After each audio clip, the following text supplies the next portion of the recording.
It's funny because I was just watching the news, and Tampa, Florida, in Hillsborough County, the parents actually stood up to the school board and were reading the books that were Hmm. in the library that the kids, not junior high kids, not your high school kids, but your elementary school kids, and it was very graphic on sex that was um, more like sodomy, Yes. uh, and an improper description of not just normal intercourse. They were Hmm. talking about, excuse me, but they were talking about fisting and everything in a way Yep. that was just disgusting in these books that these kids are reading. And the school board, how did they get into these libraries? Are these the Hmm. people? I mean, the gods didn't just snap their fingers, they're using Hmm. people to put them in there, correct? Is that what Oh, we're talking absolutely. about? This has been,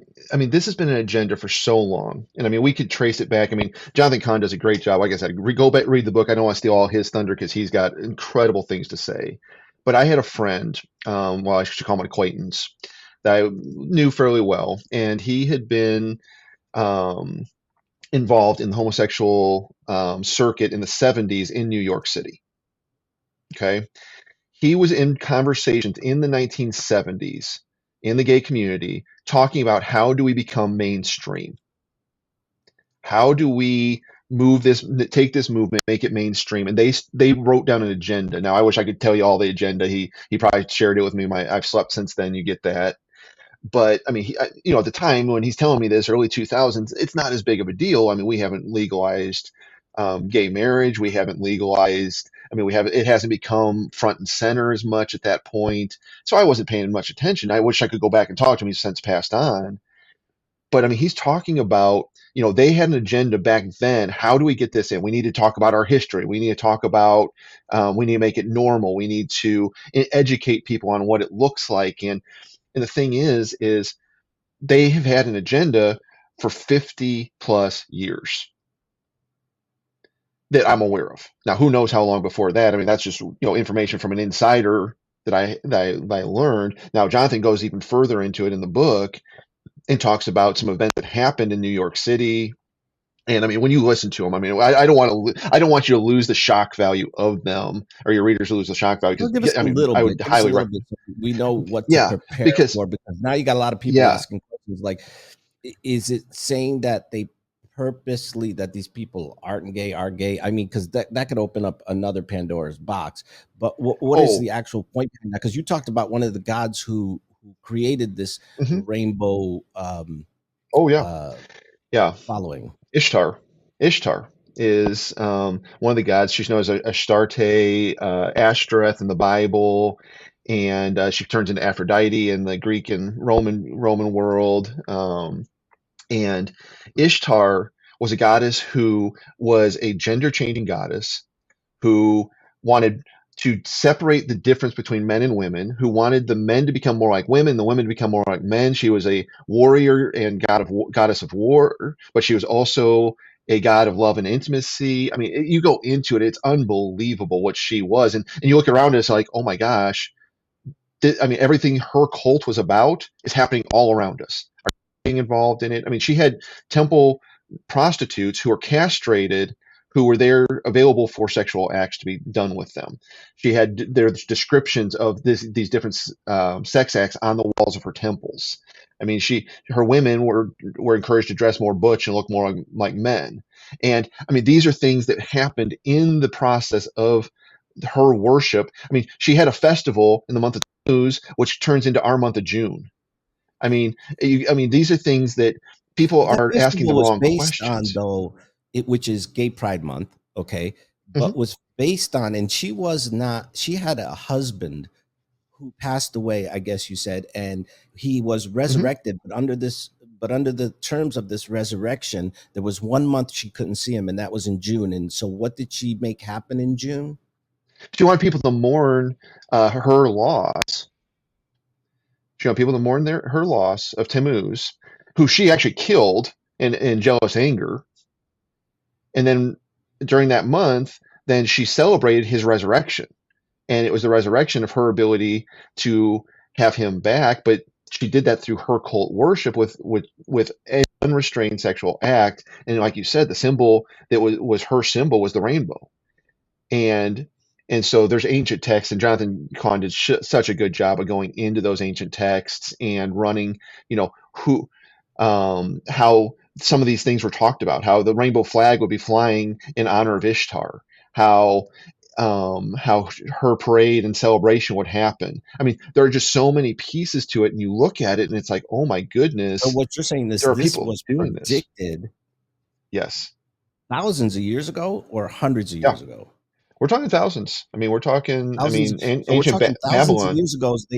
They predicted that this flag would be flying and this month would be the month of gay pride. But let's go beyond gay pride because you know okay, I'm all for. There are people, not all for, but I mean, there are people who believe they're attracted to the same sex. However, there are some issues I'm having with transgenders of men transgendering into women, but yet are abusing Hmm. little girls and kids. But that's a whole nother subject. We could see the evilness taking place in all that, Hmm. and we could probably get in conversations like crazy about that. But there's also other things happening, such as war. I mean, Yep. the tensions are in the air. Oh, sure. What is this that they brought? They picked the West because they knew it was a new country, and they knew they could influence people. So that not only did they influence them in the way of what's going on in our schools, the big the big push for people getting operations. And when you're an adult, hey, do whatever you want. You make your choice. You follow the God you want to. I know which one I'm going to follow. You probably know the one you're going to follow, and that's the one Sure. up above that had his son Jesus Christ come here and try to save us as well.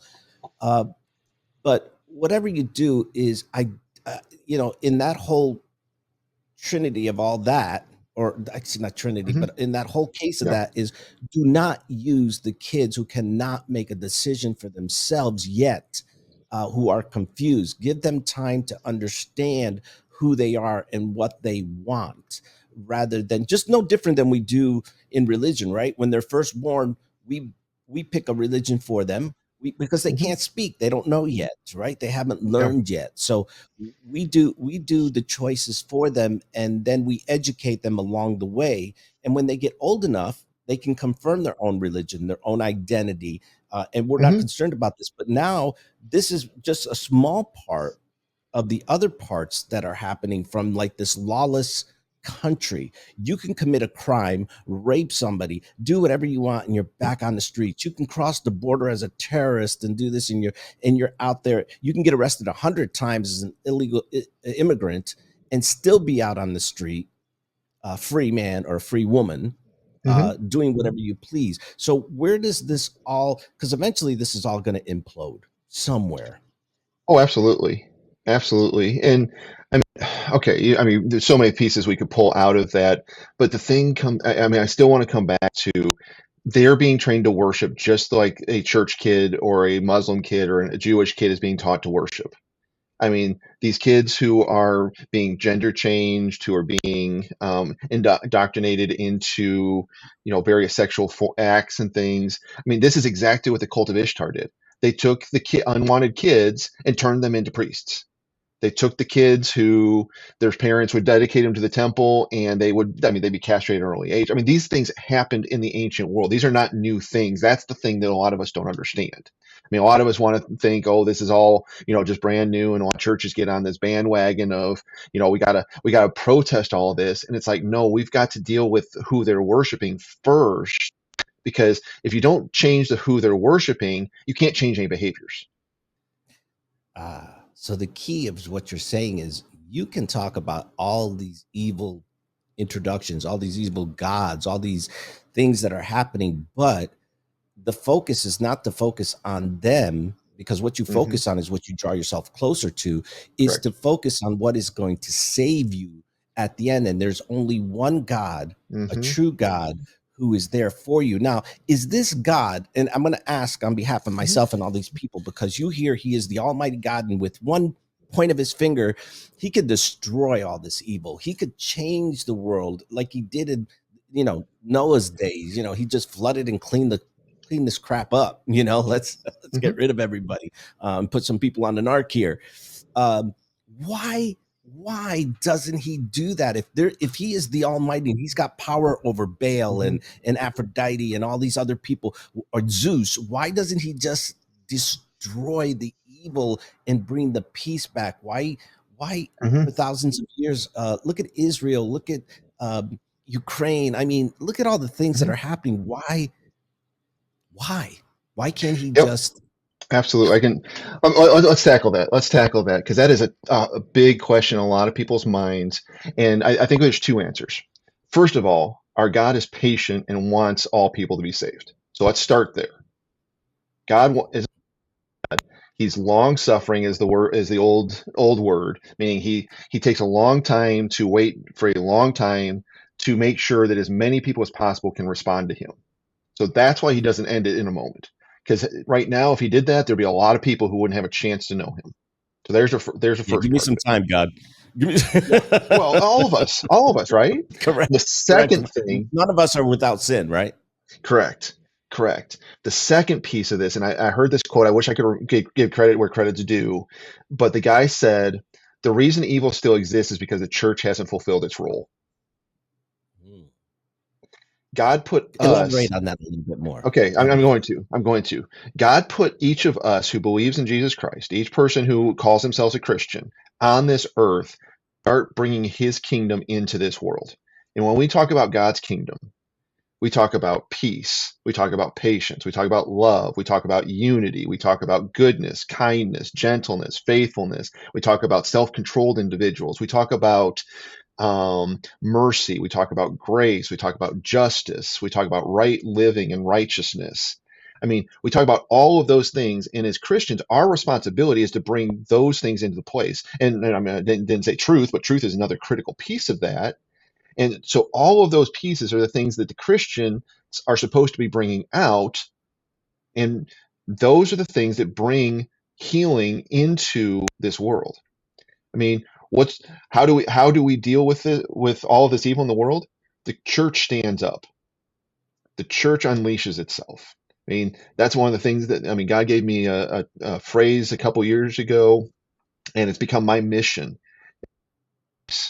Our church is our Christians need to unleash their voices. They need to speak truth. They need to talk about our God, and they need to bring into light the truth because so many people have moved away from it. Do you think they moved away, David, because in the some of the Christian churches or Roman Catholic, I mean, Mhm. everybody's got Lutheran, they all got their beliefs, right? Sure. But I think when people become born again or new Christians, a lot of them become more judgmental. Hmm. They become more prosecutors. They turned a lot of people off to the church because they're like, no, you can't come to my church because you're a sinner. Well, what the hell Hmm. were you? You were the Yep. biggest sinner of them all, and yet Absolutely. you're criticizing somebody else. So I think the church did wrong without teaching by teaching the people that they shouldn't hang with the sinners when Jesus, that's all he hung with because they were the Hmm. sickest. Hmm. But these churches, I believe, did an injustice. First of all, the Catholic with all the child molestation, right? I mean, the pedophiling. Hmm. The reborn Christian church did it in a bad way, where you're fine, you're going to go to heaven, everyone else is going to go to hell, so don't hang with them. Matter of fact, they're all sinners. But that's what the job is that Jesus has taught us, is to go out and save sinners. So once Yeah. again, you're right. It starts in the church, but how do we get the church to teach Hmm. their people this is the mission? Not just because you come once a week and hear the word, that is great, but shouldn't they be teaching how to go out there and pleasantly modeling the process rather than shoving it down your throat what a bad person you are? Well, I think absolutely. I mean, I absolutely agree with you because the thing is if we start with judgment, we get nowhere. I mean, if I start judging you immediately and say, well, we'll just go simple. I don't like your glasses. I'm not going to talk to you because I don't like your glasses. Sorry. For, well, but I mean, okay, so you have an opportunity then to immediately change your behavior in front of me. Okay, well, I won't wear them if you don't like them, right? I mean, and again, that's a simple thing. I mean, hopefully, glasses versus non-glasses is no longer an issue. I mean, when I was in school, I mean, that it was not popular, so you ended up, 4 eyes and all that. Now there's kids wearing that don't even have prescriptions because it's cool to wear glasses now. So hopefully, Yeah. talking about glasses isn't. But see, that's the thing. When we pick on something, okay, a couple years ago it was all the beards because Duck Dynasty came out, and is it okay to have a beard, right? And and all these and all of a sudden we have all these beards showing up that we never saw before because that was not the appropriate way to wear a beard. I woke You up know, like this. I shaved yesterday. I don't know what the all right, we got Santa Claus in the place. We've seen those movies. um, but see, the thing is we could pick whatever we want to pick, and that's my point. And we can pick on it because what are we against today? What are we against today? What's the group we're gonna boycott? Group we're gonna come down on today? We're against this. We're against this. We're against this. We're against this. And I mean, I've heard so many oh God, today sermons. everybody's against everything. Exactly.